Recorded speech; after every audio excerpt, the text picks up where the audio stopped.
Hola a todos, bienvenidos a la siguiente clase, en la cual nosotros vamos a resolver un ejercicio de estequiometría. Bien, nos dice que calculemos la pureza de 250 gramos de carbonato de calcio, sabiendo que se desprenden 25 litros, ¿vale?, de CO2 en condiciones normales. Bien, nos está dando la reacción, ese carbonato de calcio reacciona con cloruro de hidrógeno para dar cloruro de calcio más agua y CO2. Vamos a colocar los datos debajo de cada compuesto que nos proporciona. Aquí nos están diciendo que nosotros tenemos 250 gramos, pero es muy importante señalar que esos 250 gramos son impuros. Y nosotros vamos a obtener 25 litros en condiciones normales. Esas condiciones normales son 273 Kelvin y una presión de 1 atmósfera. Bien, nosotros inicialmente vamos a partir del ajuste de la reacción, ya que es nuestro punto número 1. Lo vamos a hacer siempre en 4 puntos, todo lo que son los ejercicios de estequiometría. Bien, para ajustar esa reacción nosotros vamos a seguir también estas pautas. Primero elementos menos representativos, después el hidrógeno y el oxígeno y después, por último, siempre elementos puros. Lo que nosotros vamos a hacer es ir desde abajo hacia arriba, identificando cuáles serán esos elementos puros, hidrógeno y oxígeno, y finalmente esos elementos menos representativos. Elementos puros son aquellos que se presentan en la reacción, pero el propio elemento sin la combinación de otro más diferente. Nosotros podemos ver que tenemos, esto sería un compuesto puro, pero no es un elemento puro, porque ese elemento está formando un enlace combinando con carbono y calcio. Esto no sería un elemento puro, lo mismo que tampoco este y el resto tampoco, ¿vale? Un elemento puro es si nosotros, por ejemplo, nos encontrásemos oxígeno, O2, donde ese compuesto está formado solamente por oxígeno. En este caso no hay ningún elemento. Pues entonces no podemos identificar lo último que vamos a ajustar. Por lo tanto, nosotros diremos que lo último que ajustaremos será el hidrógeno y el oxígeno y dejaremos como elementos menos representativos el resto de elementos. En este caso, pues, por ejemplo, podemos ver cloro, calcio y carbono. Y después ajustaremos hidrógeno y oxígeno. Para el ajuste, el número de átomos que haya en los reactivos tiene que ser igual al número de átomos que haya en los productos. Aquí nosotros vemos que calcio solamente aparece aquí y aquí solamente hay uno. Después en los productos solamente aparece también un calcio, por lo tanto está totalmente ajustado. Después tendremos un carbono. Aquí tengo un carbono, no aparece ningún compuesto más, y aquí tengo un carbono, no aparece ningún compuesto más. Perfecto. Después nos vamos al cloro. Aquí tengo un cloro, pero aquí tengo dos. ¿Veis? Este es su índice. Esto está indicando que este compuesto está formado por dos cloros. Por lo tanto, aquí tengo dos cloros y aquí solamente tengo uno. Por lo tanto, esta molécula habrá que multiplicarla por 2 para que ya existan dos cloros en los reactivos y aquí existan dos cloros en los productos. Después nos vamos a los hidrógenos y a los oxígenos.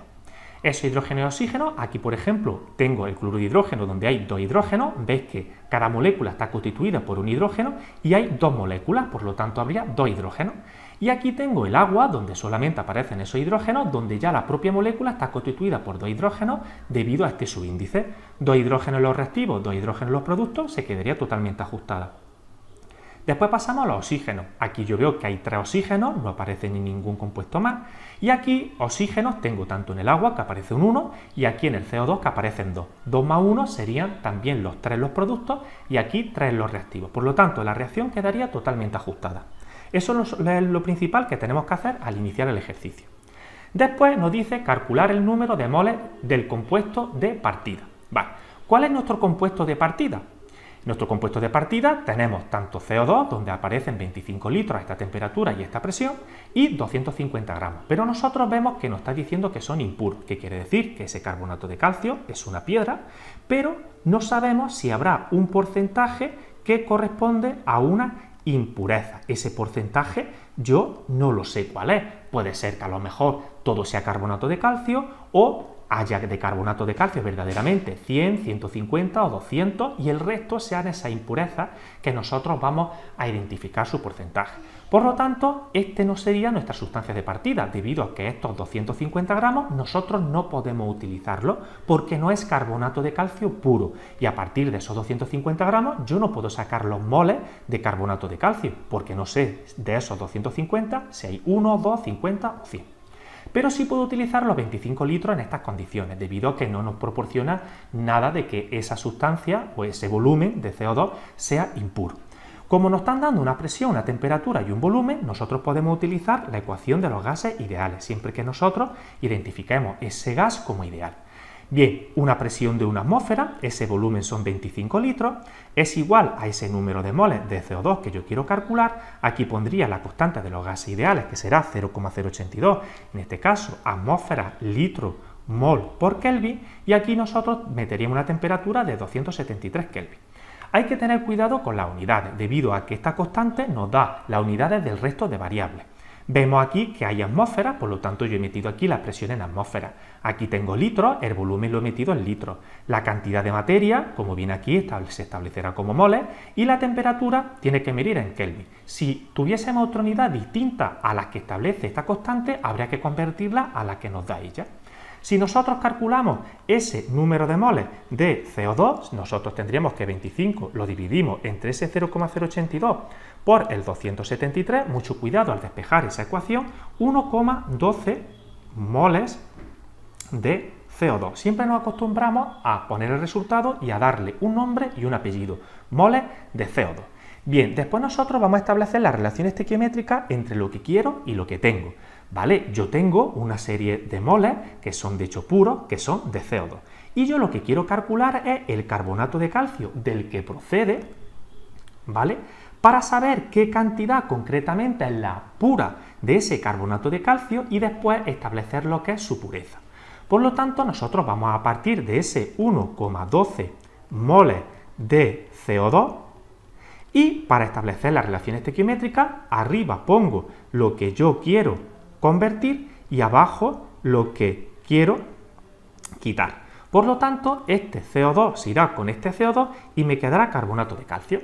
¿Por qué esa relación es 1, 1? Porque en el ajuste de la reacción aquí aparece un 1 y aquí aparece otro 1. Por lo tanto, 1, 1. Bien, mucho cuidado de tener la reacción bien ajustada porque si no esto lo tendríamos mal. Nosotros vemos que aquí nos sale 1,12 moles de carbonato de calcio. Y ahora ya sabemos que ese carbonato de calcio, además, como viene por la estequiometría, eso es puro. Siempre que venga de la estequiometría es puro. Bueno, pues vamos a coger y vamos a calcular su masa pura de ese carbonato de calcio y su pureza. Vemos que 1,12 moles de ese carbonato de calcio, yo sé que 100 gramos es un mol. ¿Y de dónde viene esa conversión? Pues esa conversión viene de que esa masa molar de ese carbonato de calcio, nosotros sabemos que es 100 gramos mol. Y es lo que nosotros utilizamos para convertir, en este caso, estos moles a gramos, donde yo pongo el mol abajo para que directamente me salgan gramos. Si nosotros hacemos ese cálculo, podemos ver que nos sale esos 112 gramos de carbonato de calcio y en este caso puro. Entonces ya sabemos perfectamente la cantidad, en este caso que son esos 112 gramos, de la que procede estos 25 litros. Por lo tanto, ahora para sacar el tanto por ciento en pureza, nosotros cogemos y arriba ponemos esa masa pura, abajo ponemos esa masa impura y multiplicamos por 100. Nosotros vemos que la masa pura serán 112 gramos y la masa impura son esos 250 gramos. Multiplicamos por 100 y en este caso a nosotros nos saldría un porcentaje del 44,7% de pureza. Por lo tanto, ya sí que nosotros podemos decir que de esa piedra de carbonato de calcio habrá un porcentaje de carbonato de calcio y habrá un porcentaje correspondiente a una impureza, siendo ese porcentaje de carbonato de calcio, en este caso, un 55,3%, porque ese sería el porcentaje de carbonato de calcio sería este 44,7%.